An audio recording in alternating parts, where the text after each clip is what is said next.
Shri Ram ji Gurukul institute के YouTube channel पर आप सभी विद्यार्थियों का हार्दिक स्वागत है।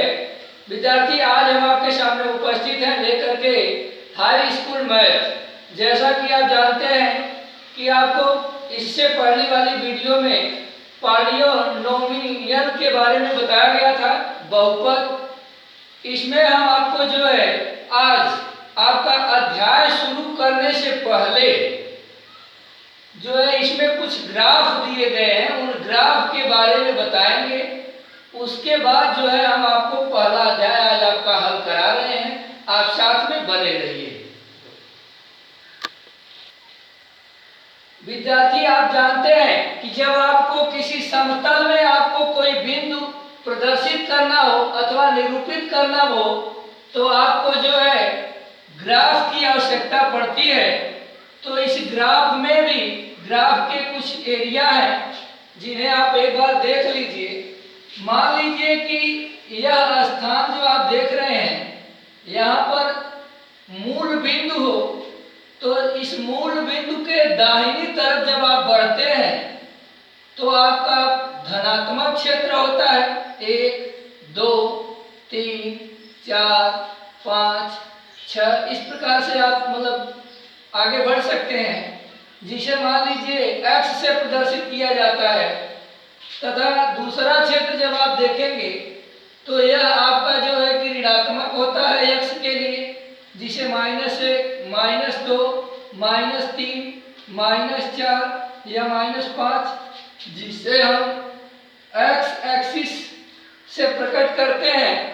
यानी कि यह जो है आपका x अक्ष है। x की धन दिशा यहाँ पर आपका 0 होता है। आप जानते हैं कि हमारी जो संख्याएं हैं, वास्तविक संख्याएं हैं, उसमें धनात्मक संख्याएं भी आती हैं और ऋणात्मक भी आती हैं।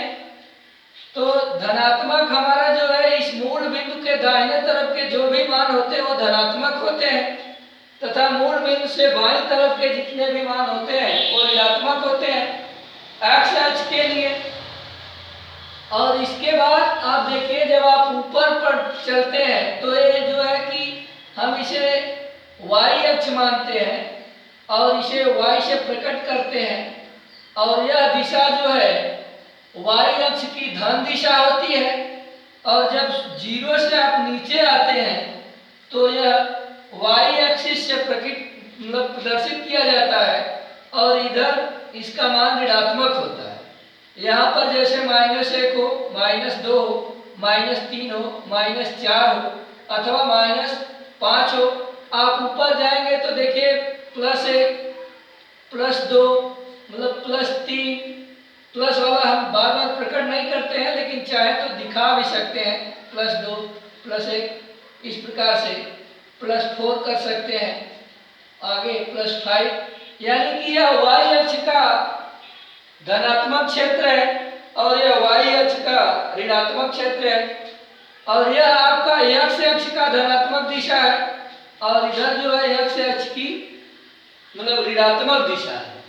विद्यार्थी, आप देखिए, इसमें जब आपको कोई बिंदु मान लीजिए दिखाना हो, माना कि कोई बिंदु आपके पास A हो जिसमें आपको 2 तथा 3 दे दिया जाए, तो आप इनको 2 नामों से प्रकट करते हैं। जो सबसे पहले होता है इसे हम x मानते हैं, भुज कहते हैं हिंदी में। आप पिछले क्लासों में कार्तीय तल पढ़े होंगे तो आपको याद होगा। और दूसरा जो y का मान होता है इसे हम कोटि बोलते हैं, यानी x को हम कोट मतलब भुज बोलते हैं, भुज, तथा y को हम कोटि मानते हैं। और आप देखेंगे कि यदि a की स्थिति देखा जाए तो x का मान जो 2 है, आप देख रहे हैं कि 2 यहाँ है x अक्ष पे और 3 मतलब आपका यहाँ पर दिखाई पड़ रहा है। यानी कि जो A बिंदु है, 3 वाले को आप आगे बढ़ाइए, 2 वाले को ऊपर उठाइए। जहां पर ये दोनों रेखाएं एक दूसरे को प्रच्छेदित करती हैं उन्हें हम यहाँ पर A बिंदु से निरूपित करेंगे तथा इनके जो निर्देशांक हैं वह 2 और 3 है। हमें पूर्ण आशा और विश्वास है कि आपको यह अच्छे से समझ में आ रहा होगा।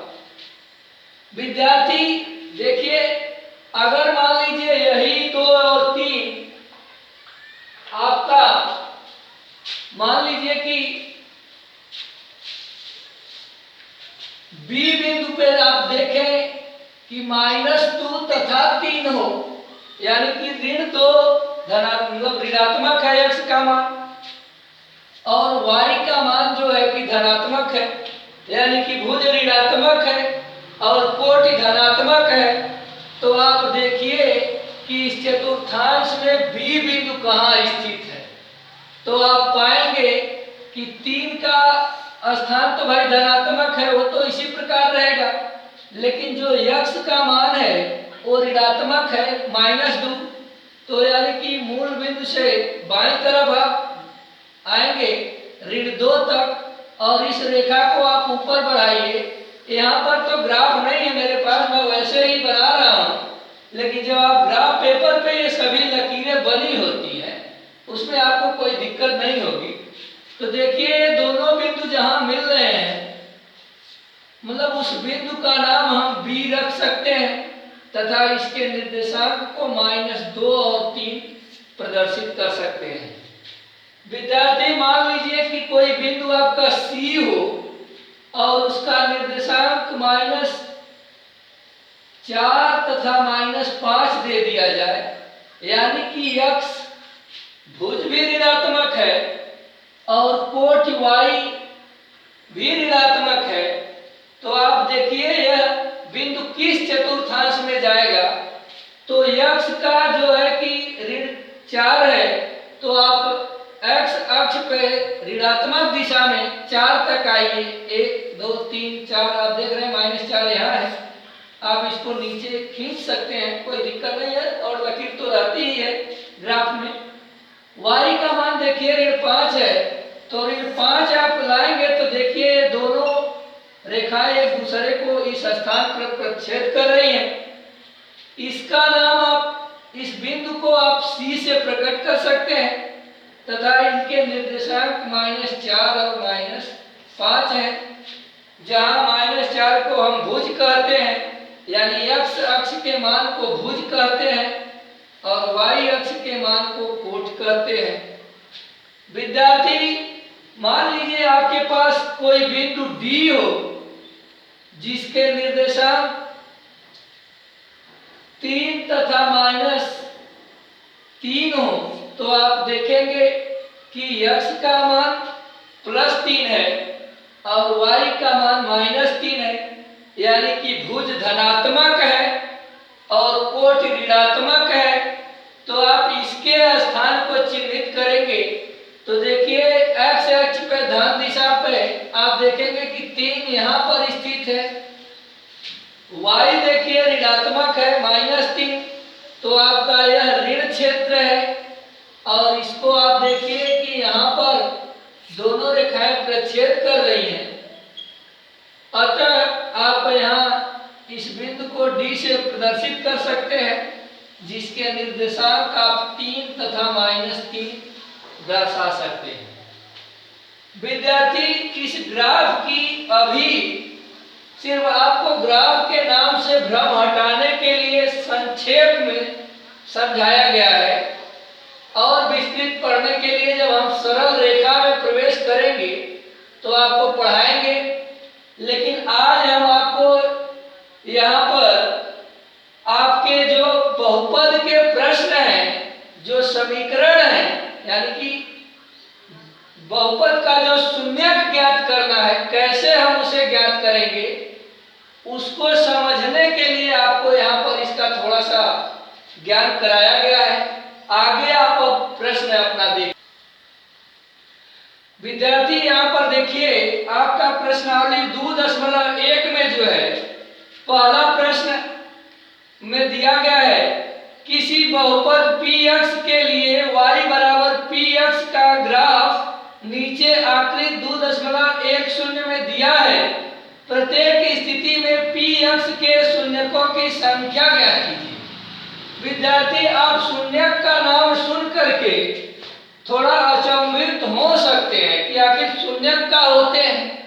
तो हम आपको बता दें कि यदि मान लीजिए कोई बहुपद आपके सामने दिया गया हो, जैसे मान लीजिए कि x + 5, अब मान लीजिए आपका एक बहुपद हो और पूछा जाए कि x का शून्यक ज्ञात कीजिए, तो x का आपको ऐसा मान ज्ञात करना है जिसे यहाँ पर रखने से इस बहुपद शून्य में बदल जाए अथवा 0 हो जाए, उसी को हम x का शून्यक बोलते हैं।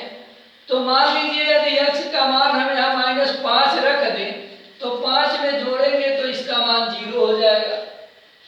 तो ये जो -5 है वह x का शून्यक हो जाएगा।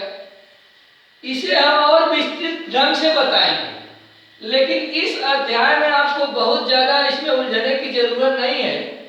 अभी प्रश्नावली से जब अगली प्रश्नावली में आप आगे बढ़ेंगे तो उसे हम विधिवत समझाएंगे, लेकिन आप यहाँ खाली ग्राफ देख लीजिए। हम आपके शून्यक का भ्रम हटाने के लिए एग्जाम्पल दिए हैं। आगे आप देखिए, यदि इनका शून्यक कहीं पर भी पूछा जाता है तो जो भी लाइन है x अक्ष को जितने जगह पर प्रतिच्छेदित करेगी x के उतने शून्यक होंगे। यहां पर देखिए यह लाइन जो है x को प्रतिच्छेदित नहीं कर रही है कहीं पर, इसलिए यहां x के शून्यक एक भी नहीं होंगे, क्योंकि x को यह लाइन जो है कहीं पर प्रतिच्छेदित नहीं कर रही है। दूसरे ग्राफ में आप देखिए कि यहां जो ये लाइन आप देख रहे हैं, यह लाइन x अक्ष को एक स्थान पर प्रतिच्छेदित कर रही है। अतः इस ग्राफ में x का एक शून्यक होगा।